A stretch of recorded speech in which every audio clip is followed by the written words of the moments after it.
ओम शांति 12/11/2023। आज की अव्यक्त मुरली चिंतन। ये रिवाइज्ड मुरली है 22/3/1996। तो पहले अव्यक्त मुरली चिंतन, फिर मुरली विस्तार से। सर्व प्राप्तियों की निशानी है प्रसन्नता और संतुष्टता। हलचल उसमें नहीं होगी। हलचल किसमें नहीं होगी? जो संपन्न है। अगर प्रसन्नता कम है, उसका कारण है प्राप्ति कम है, और प्राप्ति कम होने का कारण है ईर्ष्या है। ठीक है ना? प्राप्ति कम है, उसका है कि ईर्ष्या है और अप्राप्ति है। चीज़ें हमने अपने बाबा से ली नहीं है, सारी अंदर अपने भरी नहीं है। अच्छा वहाँ नहीं बन सकते जहाँ इच्छा रहेगी, तो वहाँ हम अच्छा नहीं बन सकते कभी भी। रॉयल रूप की इच्छा का सब रूप है नाम, मान और शान। मुझे मेरा नाम हो, मेरा मान हो, मेरा शान हो। ये क्या है? रॉयल रूप की इच्छा है। तो इच्छा क्या है? अच्छा नहीं बनने देगी। प्रसन्नता वहाँ नहीं हो सकती जहाँ अभिमान है। ठीक है? प्रसन्नता, ये तो बाबा ने कहा कम होने का कारण बताया कि प्राप्ति कम है। और प्रसन्नता कहाँ नहीं हो सकती? जहाँ बिल्कुल प्रसन्नता नहीं, वहाँ अभिमान है। ब्राह्मण जीवन का मूड है चेयरफुल और केयरफुल। चेयरफुल, हमेशा प्रसन्न रहना, और केयरफुल, केयर करना दूसरों की, अपनी भी और दूसरों को भी। कार्य में सफलता इसलिए नहीं मिलती है क्योंकि कमजोर संकल्प है, निश्चय बुद्धि नहीं है। क्या, क्यों होगा कि नहीं होगा, ये आ जाता है। तो इसलिए क्या सफलता नहीं मिलती है। इस कमजोर जाल को समाप्त करने के लिए क्या करना होगा? हमेशा ये संकल्प करना, मैं विजयी हूँ। विजयी मेरा परमात्म बर्थ राइट है। तो ये संकल्प करने अपने, मैं विजयी आत्मा हूँ, मैं कल्प कल्प की विजयी आत्मा। तो इससे क्या होगा? जो कमजोर संकल्पों का जाल है वो समाप्त हो जाएगा। सफलता हमें कैसे प्राप्त होगी? क्या सफल करेंगे कि हमें सफलता प्राप्त हो जाएगी? अपने समय को, संकल्प को और संपत्ति को सफल करेंगे तो सफलता 100% मिलेगी। हो ही नहीं सकता कि ना मिले। हमें स्वाह करने हैं। क्या स्वाह करने हैं? अपने प्रश्न क्यों, क्या, ऐसे वैसे, ये सबको हमें स्वाह करना है। आज का वरदान है दिव्य गुणों के आह्वान द्वारा सर्व अवगुणों की आहुति देने वाले संतुष्ट आत्मा भाव। संतुष्ट आत्मा का वरदान मिल गया। ये धारण जब होगी, हम दिव्य गुणों का आह्वान करेंगे और अवगुणों की आहुति देंगे। और जितना हम संतुष्ट रहेंगे उतना क्या होगा? अपने आप दिव्य गुण आते रहेंगे और अवगुण अपने आप चले जाएंगे। तो हमें संतुष्ट आत्मा बन के रहना है। वरदान मिल गया है तो संतुष्ट बन के रहना कोई मुश्किल नहीं है। आज का स्लोगन है बाप की आज्ञाकारी होकर रहो तो गुप्त दुआएं समय पर मदद करती रहेगी। तो हमें बाबा की श्रीमत पे चलना है, तो गुप्त जो दुआएं हैं बाबा से मिल रही है वो हमें मदद करती रहेगी। अब मुरली विस्तार से 12/11/2023 प्रातः मुरली ओम शांति अव्यक्त बाप दादा। रिवाइज मुरली 22/3/1996 मधुबन। ब्राह्मण जीवन की पर्सनैलिटी, सब प्रश्नों से पार सदा प्रसन्नचित रहना। आज सर्व प्राप्ति दाता बाप दादा अपने सर्व प्राप्ति स्वरूप बच्चों को देख रहे हैं। बाप दादा द्वारा प्राप्ति तो बहुत हुई है, जिसका अगर वर्णन करो तो बहुत है, लेकिन लंबी लिस्ट बताने के बजाय यही वर्णन करते हो कि है प्राप्ति नहीं कोई वस्तु इस ब्राह्मण जीवन में। तो बाप दादा देख रहे हैं कि प्राप्तियां तो बहुत है, लंबी लिस्ट है ना। तो जिसको सर्व प्राप्तियां हैं उसकी निशानी प्रत्यक्ष जीवन में क्या दिखाई देगी, वह जानते हो ना। सर्व प्राप्ति की निशानी है सदा उसके चेहरे और चलन में प्रसन्नता की पर्सनैलिटी दिखाई देगी। पर्सनैलिटी ही किसी को भी आकर्षित करती है। तो सर्व प्राप्तियों की निशानी प्रसन्नता की पर्सनैलिटी है, जिसको संतुष्टता भी कहते हैं। लेकिन आजकल चेहरे पर जो सदा प्रसन्नता की झलक देखने में आवे वह नहीं दिखाई देती। कभी प्रसन्नचित और कभी प्रशंसित, दो प्रकार के हैं। एक है जरा सा परिस्थिति आई तो प्रशंसित, क्यों, क्या, कैसे, कब। यह प्रशंसित और प्राप्ति स्वरूप सदा प्रसन्नचित्त होंगे। दो प्रकार के हैं, एक है जरा सी परिस्थिति आई तो प्रसन्नचित्त हो गए, मतलब क्यों, क्या, कैसे, कब ये क्वेश्चन आ जाएंगे, कोई परिस्थिति आएगी। और ये क्या हो गया, ये है प्रसन्नचित्त। और प्राप्ति स्वरूप सदा क्या होगा, प्रसन्नचित्त होगा, मतलब खुश होगा। उसको कभी भी किसी भी बात में क्वेश्चन नहीं होगा, भाई ऐसा क्यों हुआ, ये नहीं होगा, क्योंकि सर्व प्राप्तियों से संपन्न है। तो यह क्यों क्या जो है वह हलचल है। जो संपन्न होता है उसमें हलचल नहीं होती है, जो खाली होता है उसमें हलचल होती है। तो अपने आप से पूछो कि मैं सदा प्रसन्नचित्त रहती हूँ, अर्थात मैं खुश रहती हूँ व रहता हूँ, कभी कभी नहीं सदा। 10 वर्ष वाले तो सदा होंगे या नहीं, भाई कभी कभी खुश रहने वाले नहीं, सदा खुश रहने वाले। जो संपन्न होगा वो सदा खुश रहेगा। 10 वर्ष वाले तो सदा होंगे या नहीं, हाँ नहीं करते हैं, सोच रहे हैं। अब आप क्वेश्चन पूछ रहे हैं कि 10 वर्ष वाले तो सदा होंगे ना, भाई वो तो सदा प्रसन्न रहते हैं, तो 10 साल हो गए हैं इस ज्ञान में। तो रिस्पॉन्स में क्या, हाँ नहीं करते हैं, सोच रहे हैं। प्रसन्नता अगर कम होती है तो उसका कारण प्राप्ति कम है, और प्राप्ति कम का कारण है कोई ना कोई इच्छा का फाउंडेशन ईर्ष्या और अप्राप्ति है। बहुत सूक्ष्म इच्छाएं अप्राप्ति की तरफ खींच लेती है। फिर रॉयल रूप में यही कहते हैं कि मेरी इच्छा नहीं है, लेकिन हो जाए तो अच्छा है। लेकिन जहाँ अल्पकाल की इच्छा है वहाँ अच्छा हो नहीं सकता है। तो चेक करो, चाहे ज्ञान के जीवन में ज्ञान के रॉयल रूप की इच्छाएं, चाहे मोटे रूप की इच्छाएं, अभी देखा जाता है कि मोटे रूप की इच्छाएं समाप्त हुई है, लेकिन रॉयल इच्छाएं ज्ञान के बाद सूक्ष्म रूप में रही हुई हैं। वह चेक करो, क्योंकि बाप दादा अभी सभी बच्चों को बाप समान संपन्न संपूर्ण बनाना चाहते हैं। जिससे प्यार होता है उसके सामने बनना कोई मुश्किल बात नहीं होती है। तो बाप दादा से सबका बहुत प्यार है या प्यार है, बहुत प्यार है, पक्का है? बाबा पूछ रहे हैं। तो बाप दादा से सबका बहुत प्यार है, बहुत प्यार है, पक्का? पूछ रहे हैं बाबा। तो प्यार के पीछे त्याग करना या परिवर्तन करना, यह क्या बड़ी बात है? बाबा पूछ रहे हैं, बड़ी बात है प्यार का? जवाब मिला नहीं। तो पूरा त्याग किया है, जो बाप कहता है, जो बाप चाहता है वह किया है, सदा किया है। कभी कभी से काम नहीं चलेगा। सदा का राज्य भाग्य प्राप्त करना है या कभी कभी का? सदा का चाहिए ना। तो सदा प्रसन्नता और कोई भी भाव चेहरे पर व चलन में दिखाई नहीं दे। कभी कभी कहते हैं ना, आज बहन जी या भाई जी का मूड है और है, आप भी कहते हो आज मेरा मूड और है, तो इसको क्या कहेंगे? सदा प्रसन्नता हुई? बाबा पूछ रहे हैं इसको क्या कहेंगे? अगर मूड और है तो इसको क्या कहेंगे? सदा प्रसन्नता हुई? कई बच्चे प्रशंसा के आधार पर प्रसन्नता अनुभव करते हैं। प्रशंसा करो तो उन्हें प्रसन्नता होती है, लेकिन वह प्रसन्नता अल्पकाल की है, आज है, कुछ समय के बाद समाप्त हो जाएगी। तो यह भी चेक करो कि मेरी प्रसन्नता प्रशंसा के आधार पे तो नहीं है। जैसे आजकल मकान बनाते हैं ना, तो सीमेंट के साथ रेत की मात्रा ज़्यादा डाल देते हैं, मिक्स करते हैं। तो यह भी ऐसा ही है, जो फाउंडेशन मिक्स है, यथार्थ नहीं है। तो जरा सा परिस्थिति का तूफान आता है और किसी भी प्रकार की हलचल होती है तो प्रसन्नता को समाप्त कर देती है। तो ऐसा फाउंडेशन तो नहीं है? बाबा पूछ रहे हैं, ऐसा फाउंडेशन तो नहीं है मिक्स वाला कि कोई भी परिस्थिति आए उसे हिला दे। बाप दादा ने पहले भी सुनाया है, अब फिर से अंडरलाइन कर रहे हैं कि रॉयल रूप की इच्छा का स्वरूप नाम, मान और शान है।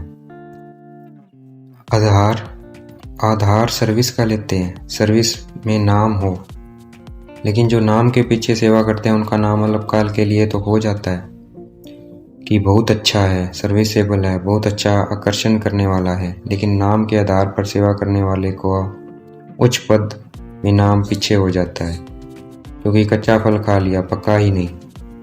तो पक्का फल कहाँ खाएंगे? कच्चा खा लिया, अभी अभी सेवा की, अभी अभी नाम पाया, तो यह कच्चा फल है। या इच्छा रखी कि सेवा तो मैंने बहुत की है, सबसे ज़्यादा सेवा के निमित्त मैं ही हूँ, ये नाम के आधार पर सेवा हुई, इसे कहेंगे कच्चा फल खाने वाले। तो कच्चे फल में ताकत होती है क्या? बाबा पूछ रहे हैं, कच्चे फल में ताकत होगी? वह सेवा की तो सेवा के रिजल्ट में मेरे को मान मिलना चाहिए। ये मान नहीं है, लेकिन अभिमान है। जहाँ अभिमान है वहाँ प्रसन्नता रह नहीं सकती। सबसे बड़ा शान बाप दादा के दिल में शान प्राप्त करो। आत्माओं के दिल में अगर शान मिल भी गया तो आत्मा स्वयं ही लेने वाली है। मास्टर दाता है, दाता नहीं है। मास्टर दाता है, वो लेने वाली है। तो शान चाहिए तो सदा बाप दादा के दिल में अपना शान प्राप्त करो। ये सब रॉयल इच्छाएं प्राप्ति स्वरूप बनने नहीं देती हैं। इसलिए प्रसन्नता की पर्सनैलिटी सदा चेहरे और चलन में दिखाई नहीं देती है। किसी भी परिस्थिति में प्रसन्नता की मूड परिवर्तन होती है तो सदा काल की प्रसन्नता नहीं कहेंगे। ब्राह्मण जीवन की मूड सदा चेयरफुल और केयरफुल है। मूड बदलना नहीं चाहिए। फिर रॉयल रूप में कहते हैं, आज मुझे बड़ी एकांत चाहिए। क्यों चाहिए? क्योंकि सेवा व परिवार से किनारा करना चाहते हैं। और कहते हैं शांति चाहिए, एकांत चाहिए। आज मूड मेरा ऐसा है, तो मूड नहीं बदली करो, कारण कुछ भी हो, लेकिन आप कारण तो निवारण करने वाले हो कि कारण में आने वाले हो? और वो पूछ रहे हैं, आप कारण का निवारण करने वाले हो कि कारण में आने वाले हो? निवारण करने वाले। ठेका क्या लिया है? बाबा पूछ रहे हैं, ठेका क्या लिया है? कॉन्ट्रैक्टर होना। तो क्या कॉन्ट्रैक्ट लिया है? बाबा पूछ रहे हैं कि प्रकृति की मूड भी चेंज करेंगे। प्रकृति को भी चेंज करना है ना? बाबा पूछ रहे हैं, प्रकृति की भी तो मूड चेंज करनी है, वो कौन करेगा? प्रकृति को भी चेंज करना है ना? तो प्रकृति को परिवर्तन करने वाले अपने मूड को नहीं परिवर्तन कर सकते? बाबा पूछ रहे हैं, जो प्रकृति को चेंज कर सकता है वो अपने मूड को परिवर्तन नहीं कर सकता है। मूड चेंज होती है कि नहीं? कभी कभी होती है। बाबा पूछ रहे हैं, फिर कहेंगे सागर के किनारे पर जाकर बैठते हैं, ज्ञान सागर नहीं स्थूल सागर। फॉरेनर्स ऐसे करते हैं ना? पूछ रहे हैं बाबा। या कहेंगे आज पता है नहीं, अकेला अकेला लगता है, तो बाप का कमांड रूप कहाँ गया? अकेला अकेला लग रहा है, इसका मतलब बाबा पूछ रहे हैं कमांड रूप कहाँ गया? अलग कर दिया, कमांड से अकेले हो गए। क्या इसी को प्यार कहा जाता है? बाबा पूछ रहे हैं। तो किसी भी प्रकार का मूड एक होता है, मूड ऑफ वह बड़ी बात, लेकिन मूड परिवर्तन होना यह भी ठीक नहीं है। मूड ऑफ वाले तो बहुत भिन्न भिन्न प्रकार के खेल दिखाते हैं। बाप दादा देखते हैं, बड़ों को बहुत खेल दिखाते हैं या अपने साथियों को बहुत खेल दिखाते हैं। ऐसे खेल नहीं करो, क्योंकि बाप दादा का भी सभी बच्चों से प्यार है। बाप दादा यह नहीं चाहता है कि जो विशेष निमित्त है वह बाप समान बन जाए और बाकी बने या नहीं बने। नहीं, सबको समान बनना है, बनना ही है। यही बाप दादा का प्यार है। तो प्यार का रिस्पॉन्ड देना आता है कि नाज नखरे से रिटर्न करते हो? बाबा पूछ रहे हैं। कभी नाज नखरे दिखाते हो, कभी सम्मान बन के दिखाते हैं। अभी वह समय समाप्त हुआ, अभी डायमंड जुबली मना रहे हो ना? बाबा कहते वो नाज नखरे वाला समय समाप्त हो गया, अब समान बनने का समय। बाप समान, अभी डायमंड जुबली मना रहे हो ना? तो 60 साल के बाद वैसे भी वानप्रस्थ शुरू होता है। तो अभी छोटे बच्चे नहीं हो, अभी वानप्रस्थ अर्थात सब कुछ जानने वाले अनुभवी आत्माएं हो, नॉलेजफुल हो। बाबा कह रहे हो अब छोटे बच्चे नहीं हो, अनुभवी आत्माएं हो, नॉलेजफुल हो, पावरफुल हो, सक्सेसफुल हो। जैसे सदा नॉलेजफुल हो ऐसे पावरफुल और सक्सेसफुल भी हो ना। कभी कभी सक्सेसफुल क्यों नहीं होते, उसका कारण क्या है? कभी कभी सक्सेसफुल क्यों नहीं होते, उसका कारण क्या है? बाबा पूछ रहे हैं, कभी कभी फेल क्यों हो जाते हो? वैसे सफलता आप सबका जन्म सिद्ध अधिकार है, कहते हैं ना, सिर्फ कहते हो या मानते भी हो? बाबा पूछ रहे हैं, तो क्यों नहीं सफलता होती है, कारण क्या है? जब अपना जन्म सिद्ध अधिकार है तो अधिकार प्राप्त होने में, अनुभव होने में कमी क्यों है, कारण क्या है? बाप दादा ने देखा मेजोरिटी अपने कमजोर सर्कल पहले ही मर्ज करते हैं, पता नहीं होगा या नहीं। तो यह अपना ही कमजोर संकल्प प्रसन्नचित्त नहीं लेकिन प्रश्नचित्त बनाता है। ये कैसे होगा, आए होगा कि नहीं होगा, ये बनाता है। होगा नहीं होगा, क्या होगा पता नहीं, यह संकल्प दीवार बन जाती है और सफलता उस दीवार के अंदर छिप जाती है। निश्चय बुद्धि विजयी, ये आपका स्लोगन है ना। जब यह स्लोगन अभी का है, भविष्य का नहीं है, वर्तमान का है, तो सदा प्रसन्नचित्त रहना चाहिए या प्रसन्नचित्त रहना चाहिए? बाबा पूछ रहे हैं। सदा खुश रहना चाहिए या सदा प्रसन्न? ऐसा क्यों, ऐसा क्यों? तो माया अपनी ही कमजोर संकल्प की जाल बिछा लेती है और अपने ही जाल में फंस जाते हो। विजयी हैं ही, इससे इस कमजोरी जाल को समाप्त करो। फंसो नहीं लेकिन समाप्त करो। समाप्त करने की शक्ति है, बाबा पूछ रहे हैं। धीरे धीरे नहीं करो, फट से सेकंड में इस जाल को बढ़ने नहीं दो। अगर एक बार भी इस जाल में फंस गए ना तो निकलना बहुत मुश्किल है। फंस गए ना तो निकलना बहुत मुश्किल है। विजय मेरा बर्थ राइट है, सफलता मेरा बर्थ राइट है। ये संकल्प करने, यह बर्थ राइट परमात्मा बर्थ राइट है, इसको कोई छीन नहीं सकता। ऐसे निश्चय बुद्धि सदा प्रसन्नचित्त, सहज और स्वत रहेगा। मेहनत करने की भी जरूरत नहीं है। असफलता का दूसरा कारण क्या है? आप लोग दूसरों को भी कहते हो कि समय, संकल्प, संपत्ति सफल करो। तो सफल करना अर्थात सफलता पाना। सफल करना ही सफलता का आधार है। अगर सफलता नहीं मिलती है तो जरूर कोई न कोई खजाने को सफल नहीं किया है, तब सफलता नहीं मिली। खजानों की लिस्ट तो जानते हो ना, चेक करो कौन सा खजाना सफल नहीं किया है।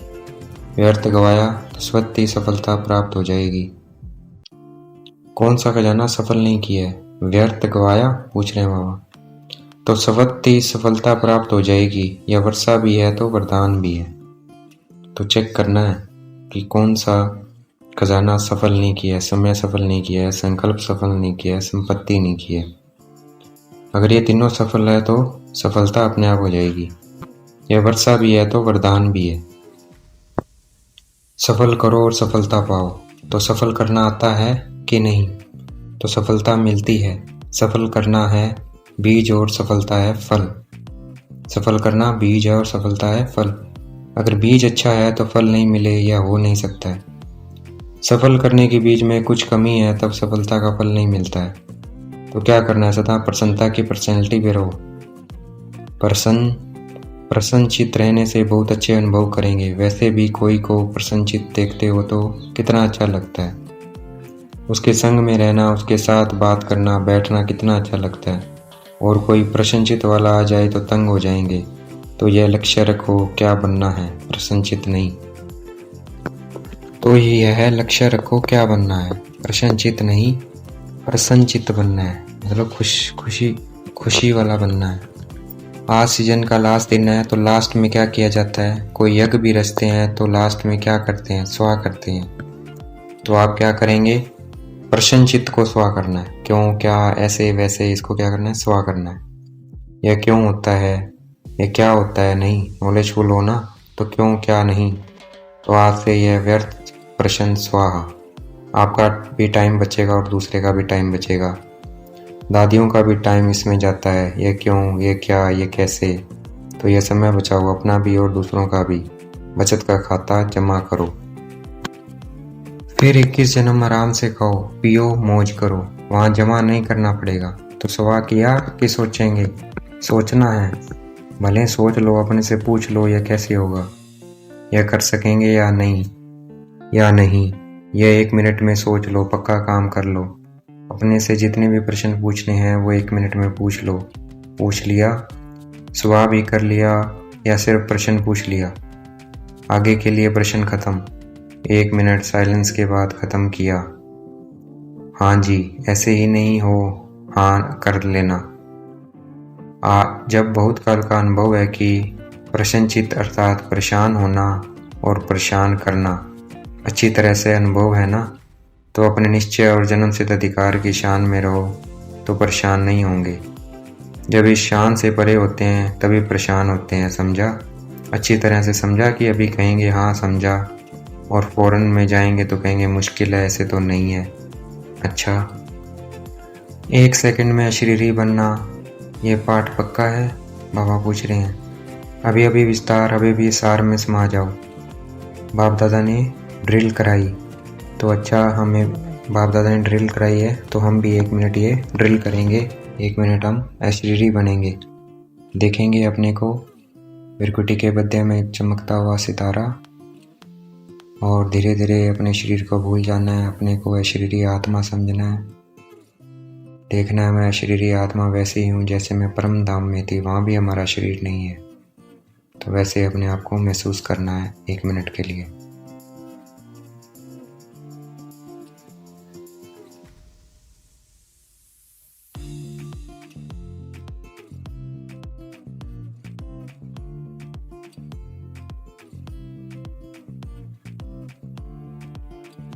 ओम शांति। अच्छा, इस अभ्यास को सदा साथ रखना है। तो ये शरीरीपन का हमें चलते फिरते कर्म करते ये अभ्यास करते रहना है।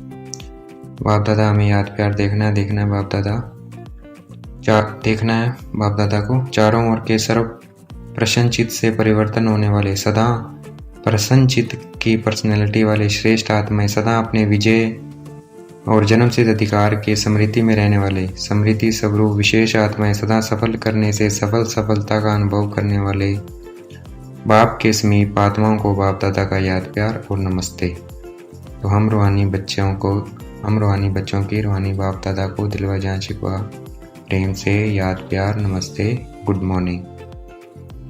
जो डबल विदेश के चारों ओर के 10 वर्ष वाले बच्चे हैं, उन्हों को विशेष मुबारक और याद प्यार। तो उनको भी बाबा ने मुबारक और याद प्यार दिया। दादियों से बाप दादा को आप परिवार के सिरताज निमित्त आत्माओं के लिए सदा जीते रहो। दादियों से बाप दादा क्या कह रहे हैं? बाप दादा को आप परिवार के सिरताज निमित्त आत्माओं के लिए सदा जीते रहो, उड़ते रहो, उड़ाते रहो। यह संकल्प सदा रहता है।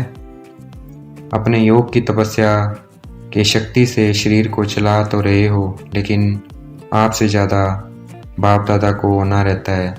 इसलिए समय प्रमाण फास्ट चक्कर नहीं लगाओ, आराम से जाओ और आओ, क्योंकि दुनिया की परिस्थिति भी फास्ट बदल रही है। इसलिए सेवा की बाप दादा मना नहीं करते हैं, लेकिन बैलेंस, सभी के प्राण आपके शरीर में है, तन ठीक है तो सेवा भी अच्छी होती जाएगी। इसलिए सेवा खूब करो, लेकिन ज़्यादा धक्का नहीं लगाओ, थोड़ा धक्का लगाओ। ज़्यादा धक्का लगाने से क्या होता है, बैटरी स्लो हो जाती है। इसलिए बैलेंस अभी से रखना आवश्यक है। तो बाबा कहते सेवा में बैलेंस रखो, ज़्यादा धक्का मत लगाओ। ऐसे नहीं सोचो यह वर्ष तो कर लें, दूसरा वर्ष पता नहीं क्या है। नहीं, जीना है और उड़ाना है। अभी तो आपका पार्ट है ना, तो अपने पार्ट को समझ कर धक्का लगाओ, लेकिन बैलेंस में धक्का लगाओ। ठीक है, फास्ट नहीं बनाओ। दो दिन यहाँ है तो तीसरे दिन वहाँ है, नहीं, अभी वह टाइम नहीं है। जब ऐसा टाइम आएगा तो एक दिन में 4 स्थान पर भी जाना पड़ेगा, लेकिन अभी नहीं। ये कब की मुरली है, तब की बात कर रहे हैं, 22 मार्च 1996। तो उस समय कह रहे थे, लेकिन अभी क्या है, फास्ट का समय, तो फास्ट हमें जाना पड़ेगा। बाबा ने लिखा भी है, जब ऐसा टाइम आएगा तो एक दिन में 4 स्थान पर भी जाना पड़ेगा, लेकिन अभी नहीं। तो हमें जो महारथी है उनको जाना है, घूमना है। आज का वरदान देखना है, बाप दादा ने मस्तक पे हाथ रखा हुआ और हमें वरदान दे रहे हैं। दिव्य गुणों के आह्वान द्वारा सर्व अवगुणों की आहुति देने वाले संतुष्ट आत्मा भाव। दिव्य गुणों के आह्वान द्वारा सर्व अवगुणों की आहुति देने वाले संतुष्ट आत्मा भाव। संतुष्ट आत्मा का वरदान मिल गया है, तो इसका धारण कैसे होगा? जब हम दिव्य गुणों का आह्वान करेंगे और अवगुणों की आहुति देंगे। जैसे दीपावली पर विशेष सफाई और कमाई का ध्यान रखते हैं, ऐसे आप भी सब प्रकार की सफाई और कमाई का लक्ष्य रख संतुष्ट आत्मा बनो। जैसे दिवाली पे क्या करते हैं, घर साफ करते हैं और कमाई का भी ध्यान रखते हैं ना, तो वैसे भी हमें संतुष्ट बनना है। संतुष्टता द्वारा ही सर्व दिव्य गुणों का आह्वान कर सकेंगे। जितना संतुष्ट बनेंगे उतने हमारे अंदर दिव्य गुण आएंगे। फिर अवगुणों की आहुति स्वत हो जाएगी। अंदर जो कमजोरियां, कमियां, निर्बलता, कोमलता रही हुई है, उन्हें समाप्त कर अब नया खाता शुरू करो और नए संस्कारों के नए वस्त्र धारण कर सच्ची दीपावली बनाओ। पापा कहते सच्ची दीपावली बनाओ, संतुष्ट बनो। यही सच्ची दिवाली है। जितना संतुष्ट बनेंगे उतने अवगुण निकलेंगे, दिव्य गुण आते जाएंगे। तो दिव्य गुणों का आह्वान करना है। आज का स्लोगन है, बाप के आज्ञाकारी होकर रहो तो गुप्त दुआएं समय पर मदद करती रहेगी। तो हमें आज्ञाकारी बन के रहना है। तो बाबा कहते हैं गुप्त दुआएं समय पर मदद करती रहेगी। तो बाबा ने जो श्रीमत दी है उसका हमेशा उस आज्ञा पे चलना है। अच्छा, ओम शांति। शुक्रिया मेरे बाबा, शुक्रिया।